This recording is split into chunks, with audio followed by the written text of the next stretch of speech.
আয় আয় চানারা তৈ তৈ তৈ, মোয়া দিব মুড়ি দিব আরো দিব কই।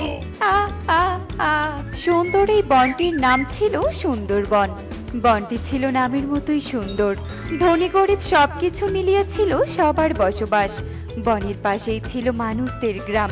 গ্রামের মানুষের মধ্যে পাখিদের ভালো সম্পর্ক না থাকলেও একটা বিষয় তাদের ছিল অনেক মিল।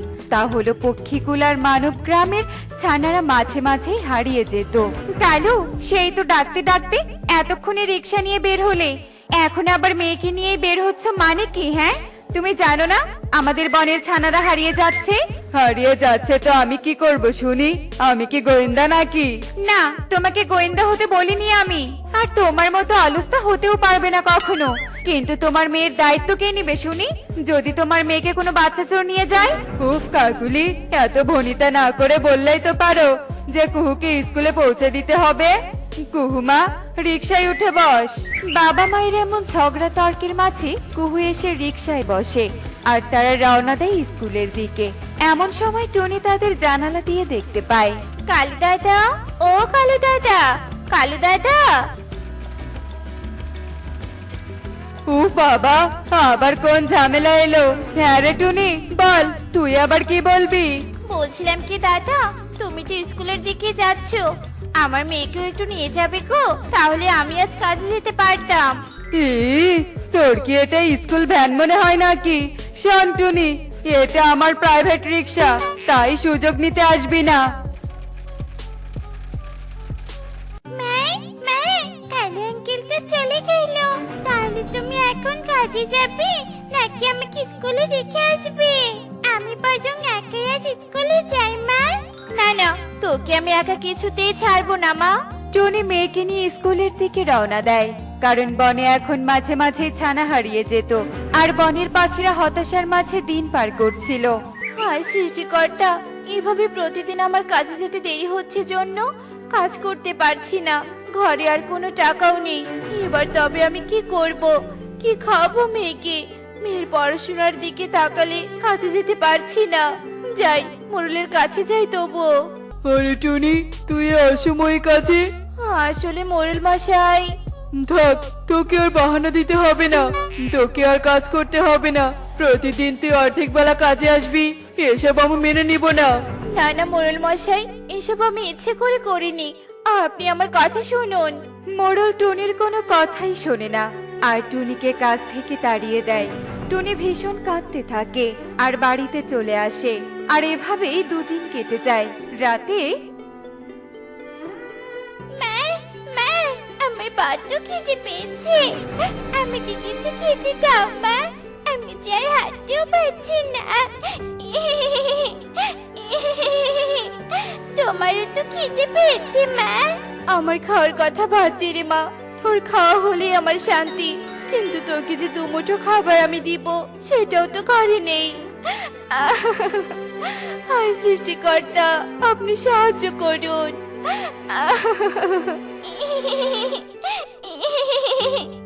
মা, তুমি কেঁদো না মা, তুমি কেঁদো না। তুমি কাঁদলে যে আমার অনেক কষ্ট হয়। তুমি তো আমার খুব ভালো মা, আমি জানি। তুমি ইচ্ছে করে আমাকে খাবারের কষ্ট দাও না। টুনটুন ছিল মায়ের একদম বাধ্য মেয়ে। মায়ের কষ্ট দুঃখ দুর্দশা টুনটুন সব সময় বোঝার চেষ্টা করত। মা মেয়ে যখন ক্ষুধার যন্ত্রণার সাথে লড়ছিল, এমন সময় তারা কালু কাকুলির বাড়ি থেকে কান্নার আওয়াজ শুনতে পায় আর ব্যাপারটা বোঝার জন্য তাদের বাড়িতে আসে। এ কি কাকুলি দিদি, কাঁদছো কেন? কি হয়েছে তোমার? আর কালু দাদা, তুমি টর্চ লাইট নিয়ে কোথায় যাচ্ছো? টনি রে টনি, আমার যে সর্বনাশ হয়ে গেছে।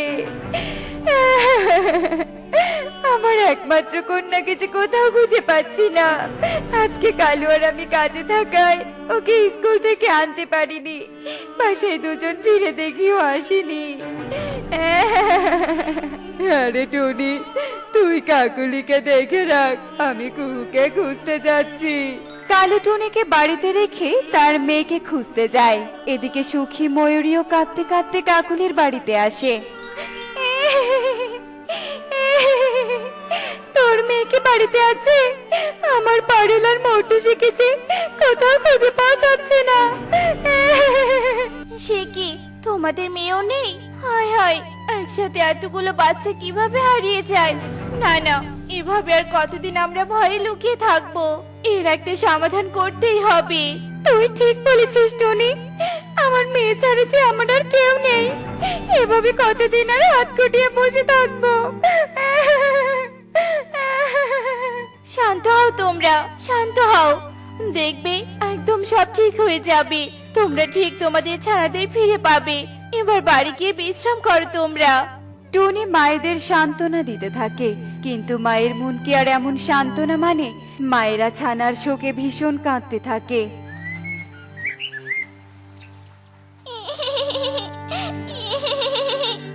মা, মা, আমি ভীষণ ভয় করছে মা। আমিও যদি পাইরন এদের মধ্যে হারিয়ে যাই তাহলে কি হবে? চুপ কর মা, একদম অলক্ষণে কথা বলিস না। আমি না খেয়ে থাকবো, তবুও তোকে হারাতে দিব না আমি। আয় এবার একটু খাবার খেয়ে নে, তোর শালিক মাসির কাছ থেকে খাবার চেয়ে এনেছি। তুমিও এসো মা, আমরা ভাগ করে খাবার খেয়ে নেই। মা মেয়ে খাবার ভাগ করে খেয়েই তাদের ভালোবাসা যে কত তা প্রকাশ করে। কিন্তু খাবার খেয়েও টুনির চিন্তার শেষ থাকে না, কারণ তাদের যে সকলের কাছে ধার দেনা করা শেষ। টুনি খাবারের চিন্তায় মরিয়া হয়ে ওঠে। মা টুনটুন, চল মা মোড়লের কাছে যাই, দেখি মোড়ল মশাই কোনো সাহায্য করে কিনা। একটা কাজ পেলে তোকে নিয়ে কাজে যাব। মা মেয়ে কাজের খোঁজে মোড়লের কাছে যায়, আর মোড়লের কাছে একটা কাজ চায়। সবটা তো শুনলাম, কিন্তু টুনি তুই তো জানিস বনে এখন কেমন পরিস্থিতি। তাই তুই যদি এই বাচ্চা চোরকে ধরে দিতে পারিস, তাহলে তোকে আমি আমার একটা ছোট্ট জমি লিখে দিব। তাহলে তোকে আর কাজ খুঁজতে হবে না। বল, তুই কি রাজি? হ্যাঁ মোড়ল মশাই, আমি রাজি। কিন্তু মা, তুমি কি করে চোরকে ধরবে যদি তোমার কোনো বিপদ হয়? কিছু হবে না রে মা, তুই চিন্তা করিস না। সৃষ্টিকর্তা পাশে থাকলে কেউ কিচ্ছু করতে পারবে না। আমাকে যে বনের ছানাদের ফিরিয়ে আনতেই হবে। ওই ছোট ছোট ছানারা যে আমাদের বনের প্রাণ। টুনি মোড়লের কথাই মেয়েকে নিয়ে বাড়ির দিকে রওনা হয়। টুনি বেশ চিন্তিত ছিল, কারণ টুনির মাথায় যে অনেক বড় দায়িত্ব। কি রে মা, খুব চিন্তায় আছিস বুঝি? হ্যাঁ বুড়িমা, আমার কাঁধে যে এখন অনেক বড় দায়িত্ব। অনেকগুলো মুখে যে আমাকে হাসি ফোটাতে হবে। কিন্তু তুমি কে? তোমাকে তো আগে এই বনে দেখিনি। চিনবি না আমায়, চিনবি না তো? এটা বুঝি তোর মেয়ে? হ্যাঁ বুড়িমা, এই আমার মেয়ে। ভারী মিষ্টি তো, সাবধানে আগলে রাখিস তোর মেয়েকে। আচ্ছা ঠিক আছে বুড়িমা, এবার তবে আমি চলি। চল মা টুনটুন। খোঁজ খোঁজ, তোর আশা যে কোনো দিন পূরণ হবে না। যাই যাই, গিয়ে কটা আলু সিদ্ধ করে লঙ্কা মাখিয়ে ভাত খাই। অনেক জনের যে রান্না করতে হবে। বৃদ্ধা ছিল রহস্যে ঘেরা। বৃদ্ধা চলে যায়। এদিকে টুনি কিছুতেই বাচ্চা চোরকে খুঁজে পায় না। এভাবেই আরো 2 দিন কেটে যায়। একদিন সকালে মা টুনটুন, চল মা, আজকে আমরা জঙ্গলের গভীরে যাব। বাচ্চা চোরগুলো যদি জঙ্গলে আসতে না করে তাহলে তো খুঁজে পাবো, আর খুঁজে না পেলেও কয়েকটা ফল তো পাবো। টুনি মেয়েকে নিয়ে জঙ্গলের গভীরে গিয়ে হাঁটতে থাকে, আর ফল খোঁজার পাশাপাশি রহস্য উদ্ঘাটন করতে থাকে। এমন সময় টুনটুন চিৎকার করে ওঠে, আর টুনি পেছনে ফিরে দেখে তার মেয়ে নেই। এ কি, আমার মেয়ে? আমার মেয়ে কোথায়? মা টুনটুন, না না, এ হতে পারে না। আমার মেয়ের কিচ্ছু হতে পারে না, কিচ্ছু না। মা টুনটুন, কোথায় তুই? টুনি মেয়েকে না পেয়ে অনেক কাঁদতে থাকে আর চিৎকার করতে থাকে। না না, এটা তো বাচ্চা চোরের কাজ হতে পারে না। এটা নিশ্চয়ই কোনো জাদু মন্ত্রের কাজ, নয়তো আমার মেয়ে অদৃশ্য হবে কেন? মা টুনটুন। টুনি মাসি, কাঁদছো কেন? কি হয়েছে তোমার? এরপর টুনি সব কথা ইঁদুর আর প্রজাপতিকে খুলে বলে। ও, এ তো অনেক ভয়ঙ্কর ব্যাপার। তবে মাসি, সামনে এক বটগাছের নিচে এক তান্ত্রিক বাবা আছে, চলো আমরা বরং সেখানে গিয়ে সবটা খুলে বলি। টুনি ওদের ওদের কথায় কিছুটা স্বস্তি পায় আর সেই বটগাছের নিচে তান্ত্রিকের কাছে যায় আর সবটা খুলে বলে। এরপর তান্ত্রিক ধ্যান করে বলে, সে কি রে মা, তোদের ছানা তো 2 সবজি ঘরে বন্দি আছে। ওই বুড়ি মানুষ আর পাখির ছানাদের 2 সবজি ঘরে বন্দি করে রেখেছে। চল চল, এক্ষুনি বুড়ির কাছে চল। হ্যাঁ বাবা, চলুন। আমাকে যে জানতেই হবে কেন উনি আমাদের ক্ষতি করছে।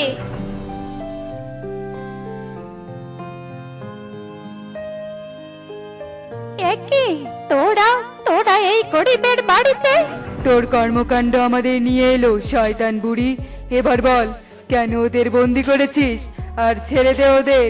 তোদের কোনো প্রশ্নের উত্তর আমি দেব না। আমরা তো তোমার কোনো ক্ষতি করিনি বুড়িমা, তাহলে কেন ওদের বন্দি করেছো? ছেড়ে দাও ওদের। কেন এমন অন্যায় করছো তুমি? অন্যায়? কিসের অন্যায়? তাহলে সেদিন আমার সাথে কি হয়েছিল শুনি? আমার সাথে অন্যায় হয়নি? কি হয়েছিল বলো আমাদের। কি হয়েছিল? তবে শোন, বেশ কয়েক বছর আগে আমি এই বনে আমার মেয়েকে নিয়ে থাকতাম। গরিব থাকার কারণে মেয়েটাকে খাবার খাওয়াতে পারছিলাম না। কত পাখির দাঁড়ে দাঁড়ে গিয়ে ফিরে এসেছি। তারপর হঠাৎ একদিন আমার মেয়েটা খাবারের অভাবে মরে যায়। তখন আমি প্রতিজ্ঞা করেছিলাম যে আমি প্রতিশোধ নিব। তাই তো এত বছর ওই দূর পাহাড়ে এক তান্ত্রিকের সাহায্যে ধ্যান করে শক্তি অর্জন করেছি আর ফিরে এসে ওদের বন্দি করছি। এবার দেখ সন্তান হারানোর বেদনা। এবার বুঝলাম বুড়িমা, তাই বলে বনের সব পাখিরা তো খারাপ না বুড়িমা। সমাজে ভালো মন্দ দুটোই আছে।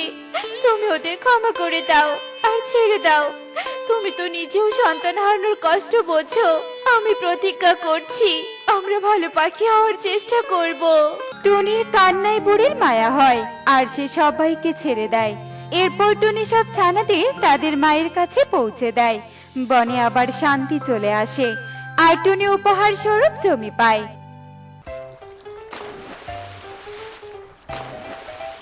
দেখলে তো বন্ধুরা, সমাজে ভালো মন্দ দুটোই থাকবে। ভালো মন্দ মুদ্রার এপিঠ ওপিঠ, তাই আমাদের ভালোটা গ্রহণ করতে হবে। আজ থেকে আমাদের পরিরাজ্যের শক্তিশালী বজ্রমালা তোমার গলায় থাকবে নীলপরি। এই বজ্রমালা তোমাকে যে কোনো বিপদ থেকে রক্ষা করবে। আমাকে এত দামি একটা উপহার দেওয়ার জন্য আপনাকে ধন্যবাদ মাতা। আজ আমি আমার লালপরি বন্ধুর সাথে পৃথিবীতে ঘুরতে যাওয়ার অনুমতি চাইছি। আপনি অনুমতি দিন মাতা। দিলাম অনুমতি, তবে অতি শীঘ্রই ফিরে এসো। এরপর নীলপরি ও লালপরি পৃথিবীতে চলে আসে আর মনের আনন্দে এদিক সেদিক ঘুরে বেড়াতে থাকে। লালপরি বন্ধু, আমি খুবই ক্লান্ত বোধ করছি। এখন আমাদের একটু বিশ্রাম নেওয়া দরকার। আচ্ছা ঠিক আছে বন্ধু, এসো আমরা বিশ্রামের জন্য একটা ঘর তৈরি করি।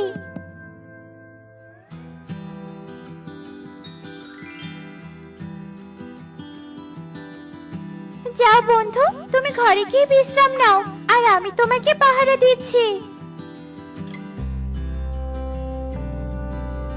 সত্যি পৃথিবীর প্রাকৃতিক দৃশ্য আমাকে মুগ্ধ করে তুলেছে। ওই ডোবার মধ্যে কত সুন্দর সুন্দর মাছেরা লাফালাফি করছে। যাই, আমি আমার বন্ধুর জন্য ডোবা থেকে 2টো টাটকা মাছ ধরে নিয়ে আসি। ইস, বড্ড পানি পিপাসা পেয়েছে। যাই, ওই বাড়িটা থেকে একটু পানি পান করে আসি। এরপর কালু যেই না ঘরের ভেতরে প্রবেশ করে, তখনই সে নীলপরি ও তার বজ্রমালাকে দেখতে পায়। কি আমি কি দেখছি? এই পরিকন্যার গলায় তো পরিরাজ্যের সব থেকে শক্তিশালী বজ্রমালা রয়েছে। এই মালা যদি একবার আমি পাই, তবে আমি হব পৃথিবীর সব থেকে শক্তিশালী জাদুকর। হা হা হা হা হা।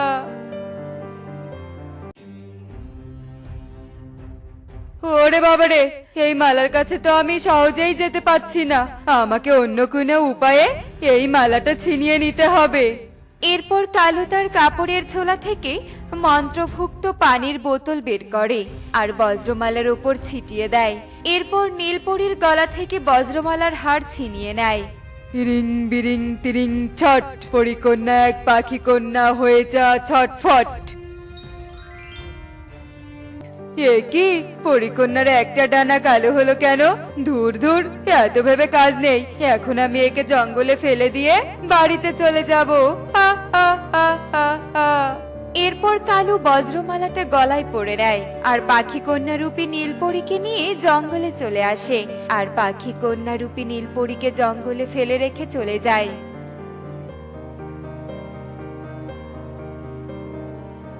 একি, আমার বন্ধু আমাকে না জানিয়ে কোথায় চলে গেল? ও নিশ্চয় আমাকে খুঁজতে বের হয়েছে। যাই, আমিও আমার বন্ধুকে খুঁজতে যাই। এরপর লালপরী সারাদিন এদিক সেদিক ঘুরে তার বন্ধু নীলপরীকে খুঁজতে থাকে, কিন্তু সে নীলপরীকে খুঁজে না পেয়ে পরী রাজ্যে ফিরে যায়। এ কি লালপরী, তুমি একা কেন? নীলপরী কোথায়? লালপরী পরিমাতাকে নীলপরী হারিয়ে যাওয়ার কথা খুলে বলে। না, এ হতে পারে না। আমার মেয়ে হারিয়ে যেতে পারে না। যেভাবেই হোক আমি আমার নীলপরীকে খুঁজে নিয়ে আসবো। চলো লালপরী, আমরা এক্ষুনি পৃথিবীর উদ্দেশ্যে রওনা দিব। না পরিমাতা, আজ পৃথিবীতে গেলেও আপনি নীলপরীকে খুঁজে পাবেন না। নীলপরীকে খুঁজে পেতে হলে আপনাকে পূর্ণিমা রাত পর্যন্ত অপেক্ষা করতে হবে, কেননা পূর্ণিমা রাতে আমি গণনা করে নীলপরীর সন্ধান জানতে পারবো। ঠিক আছে ভৈরব বাবা, তাহলে আমি পূর্ণিমা রাতের অপেক্ষায় রইলাম। এ কি, এই ছোট মেয়েটাকে এভাবে জঙ্গলে কে ফেলে গেছে? এই মেয়ে, কে তুমি? আমি কে? একি, আমি তো কিছু মনে করতে পারছি না। আচ্ছা ঠিক আছে রে মা, এখন তোকে মনে করতে হবে না। আর একা একা এই জঙ্গলে থাকা মোটেও উচিত হবে না। চল রে মা, তুই আমার সাথে চল। এরপর টোনা কাঠ না কেটে পাখি কন্যা রূপে নীলপরীকে নিয়ে বাড়িতে চলে যায়। একি টোনা, তুমি সাথে কাকে নিয়ে এসেছো? আর ওর একটা ডানা অমন কালো কেন? আমি ওকে জঙ্গলে কুড়িয়ে পেয়েছি টুনি। ও ঠিক করে নিজের নামটাও বলতে পারছে না। তাছাড়া ও একেবারে আমাদের মেয়ে টুনটুনের মতো, তাই ওকে সাথে করে নিয়ে এলাম। ভালোই করেছো টোনা, আজকে থেকে ওর নাম হচ্ছে টুকি। আমরা ওকে টুনটুনের মতো করে আগলে রাখবো। এরপর পাখিরূপী নীলপরী টোনা ও টুনির সাথে দিন কাটাতে থাকে আর এভাবে দেখতে দেখতে বেশ কিছু দিন কেটে যায়।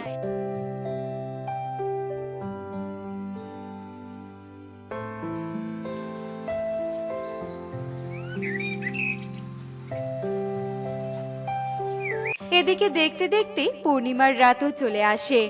নীলপরীর সন্ধান আমি পেয়েছি পরিমাতা। তবে আমাকে এক্ষুনি বলুন ভৈরব বাবা, কোথায় আছে আমার নীলপরী? তাহলে শুনুন পরিমাতা। এরপর তান্ত্রিক পরিমাতাকে কালোর বজ্রমালা চুরির কথা খুলে বলে। আমি আমার মেয়েকে চিনব কিভাবে ভৈরব বাবা? পাখি কন্যারূপী নীলপরীর একটা ডানায় তার জন্মচিহ্ন রয়েছে, আর সেই জন্মচিহ্ন দেখে আপনি তাকে চিনতে পারবেন। তান্ত্রিকের কথা শুনে পরিমাতা ও লালপরী পৃথিবীতে চলে যায় আর পাখি কন্যা রূপী নীলপরীর খোঁজ করতে থাকে। পরিমাতা, ওই দেখুন আমাদের নীলপরি। নীলপরি, আমার নীলপরি। এসো নীলপরি, তুমি তোমার মায়ের কাছে এসো। হ্যাঁ বন্ধু, তুমি আমাদের সাথে পরিরাজ্যে চলো। আমরা তোমাকে পরিরাজ্যে নিয়ে গিয়ে সুস্থ করে তুলবো। একে কে তোমরা? একে তোমরা তো মনে হচ্ছে পরি, তাহলে আমাকে নিয়ে যেতে চাইছো কেন? তবে কি পরিরা তোকে আপনজন? এক্ষুনি এদেরকে মা বাবার কাছে নিয়ে যেতে হবে। তুমি তোমার সব স্মৃতি ভুলে গেছো নীলপরি, তবে আমি তোমার মাতা। ঠিক বলেছ মাসি, ও সব কিছু ভুলে গেছে। তারপর থেকে আমার মা বাবা ওকে নিজের মেয়ের মতো আগলে রেখেছে। এসো পরিমাতা, তোমরা আমাদের বাড়িতে এসো। এরপর পরিমাতা লালপরি টুনটুনের বাড়িতে চলে যায়। এদিকে পরিমাতা টোনা ও টুনিকে সব ঘটনা খুলে বলে। তোমরা আমার মেয়েকে আমার কাছে ফিরিয়ে দাও টুনি। এর জন্য তোমরা যা চাও আমি তোমাদের তাই দিব। না পরিমাতা, আমি তো একজন মা, তাই অন্য মায়ের কষ্টটা ঠিক বুঝি। আমাদের কিচ্ছু চাই না, তোমরা তোমাদের নীলপরীকে নিয়ে যাও। না, ওরা কোথাও যেতে পারবে না। কেন টোনা, তুমি ওদের বাধা দিচ্ছ কেন? কালু এত অন্যায় করা সত্ত্বেও কোনো শিক্ষা পাবে না, তা তো হবে না। তাছাড়া তোমরা তো তোমাদের রাজ্যের বজ্রমালাটাও ফেরত নিলে না। মেয়েকে পেয়ে আমি সবকিছু ভুলে গিয়েছিলাম। তোমরা আমাকে সেই কালুর বাড়িতে নিয়ে চলো টোনা, তারপর আমি ওকে উচিত শিক্ষা দিব। এরপর টোনা ও টুনি সবাইকে নিয়ে কালুর বাড়িতে চলে আসে। এ কি টুনি, তোরা কাদেরকে সাথে নিয়ে এসেছিস? আর এই কন্যাকে তোরা কোথায় পেয়েছিস? ওকে তো আমি... থামলে কেন কালু দাদা? তুমি তান্ত্রিক নামে ভণ্ড, তুমি অন্যের ক্ষতি করেছো। তুই শুধু চুরি করিসনি, তুই এক মায়ের থেকে তার মেয়েকে আলাদা করে দিয়েছিস, তাই তোকে আমি উচিত শিক্ষা দিব। ওরে বাবা রে, চুলকানির যন্ত্রণায় মরে গেলাম রে। ওরে, কে কোথায় আছিস? আমাকে একটু চুলকিয়ে দে। চুরি করে উচিত শিক্ষা পেয়েছি, আর কখনো কারো ক্ষতি করব না। ওরে বাবা রে, ওরে মারে। কালু পেল উচিত শিক্ষা। এরপর যে যার বাড়িতে চলে যায়। এদিকে পরিমাতা ভৈরবের মাধ্যমে পাখি কন্যা রূপে নীলপরীর রূপ ফিরিয়ে দেয় আর সুখে দিন কাটাতে থাকে। দেখলে তো বন্ধুরা, চুরি করার শাস্তি কি হতে পারে? আসলে চুরি করা মহাপাপ, তাই আমাদের চুরি করা উচিত নয়। এমনই সব মজার মজার শিক্ষণীয় টুনি পাখির গল্প দেখতে আমাদের সাথেই থেকো। আর গল্পটি কেমন হয়েছে তা কমেন্টে জানাতে ভুলো না কিন্তু। Bye bye.